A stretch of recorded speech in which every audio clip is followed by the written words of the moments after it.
Hi guys, this is the second video I'm making on Knife in a Box. My name is JRK and I'm with JRK Knives. So, on the last video I told you guys we're going to go on with this knife and we're going to start with that filing. So we're going to get ready to hog off material as quickly as possible and start on this knife. Okay, so just going to use a permanent marker and mark out this entire part of the knife, so I can lay out lines, because it's very important for the middle to be in the middle. So make layout lines there and here on the knife. Just scratch it all over, here and here. Okay, so the piece of steel is 3 millimeters thick and your drill bit is also 3 millimeters thick. I took this drill bit out of my stash. You can take any drill bit that's 3 millimeters thick, or you can take something a little bit smaller because your line is only going to be a little bit bigger. I'm going to show you now. So you take the drill bit and the knife and put it flat on a table. This is my bandsaw table. It's the flattest thing I have. You can take a granite table, a really flat wooden board or something. As long as it is flat, that is the word we're going with. So all I'm doing is taking the drill bit and moving it against the knife and then dragging it back and forth. Make sure I make a line. I'm flipping the knife over and then doing precisely the same thing by dragging the knife back and forth, and that way I have a line in between, and that's the middle of the knife. Can you see? So there's the middle of the knife. Another way you can mark the middle is to take a vineyard. So the aim is to try and make a 1 millimeter thick piece in the middle, so we can heat treat this knife. And all I'm going to do is also just drag it from back to forth on the one side, then I'm going to flip the knife over and do the other side. So the same method with the drill bit, but just with this vineyard.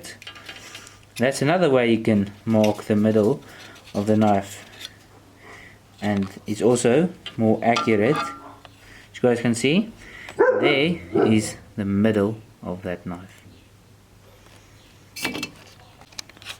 Okay, the next line we need to mark is a diagonal line going across the knife, just as a reference point for us to make sure the left side and the right side is the same when marking out this knife.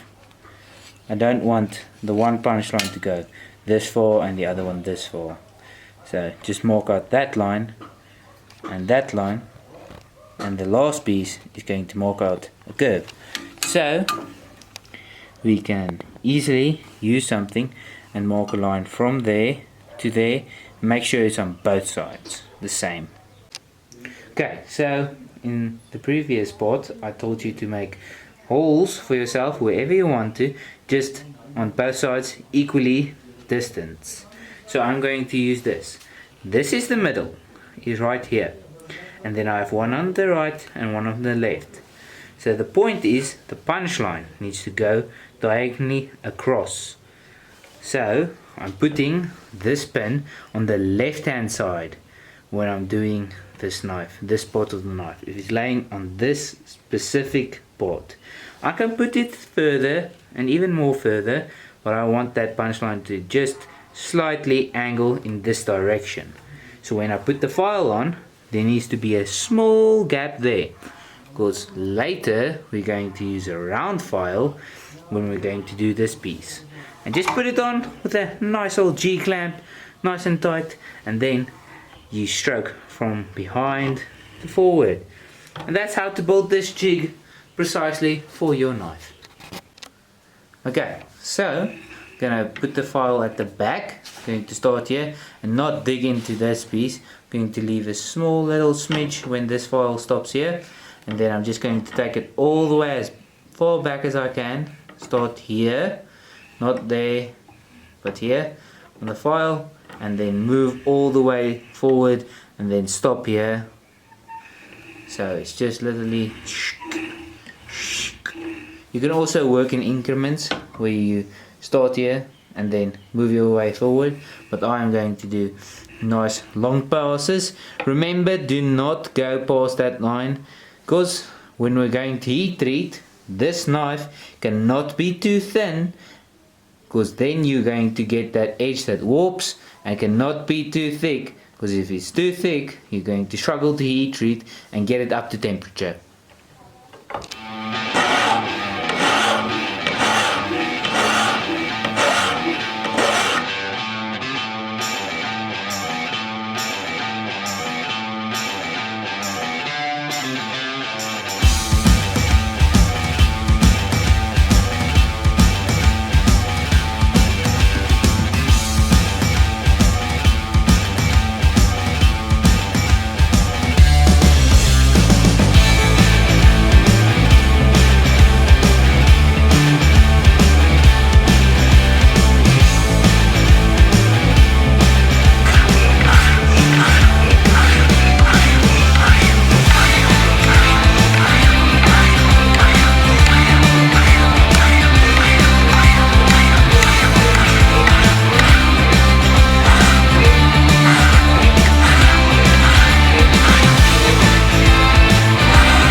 Okay guys, so I flipped the knife over, keeping this part of the knife parallel, and then I am going to loosely tighten it so it can still move. Going to check here where it's going to start. I like that. Make sure it's in line with that part, and then I'm going to tighten it real tight. Make sure it does not move, and then I'm just quickly going to do this, and then I'll cut to the part where you guys are going to do the next part. So file both sides and let's get on with it.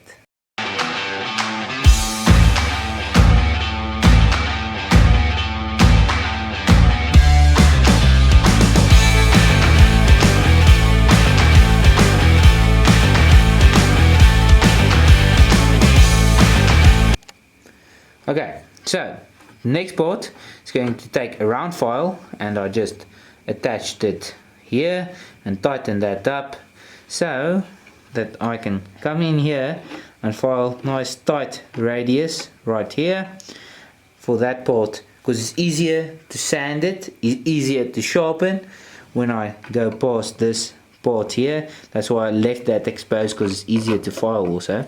Then I can just go past that and file in there. So I'm going to start and then just stroke and stroke and stroke.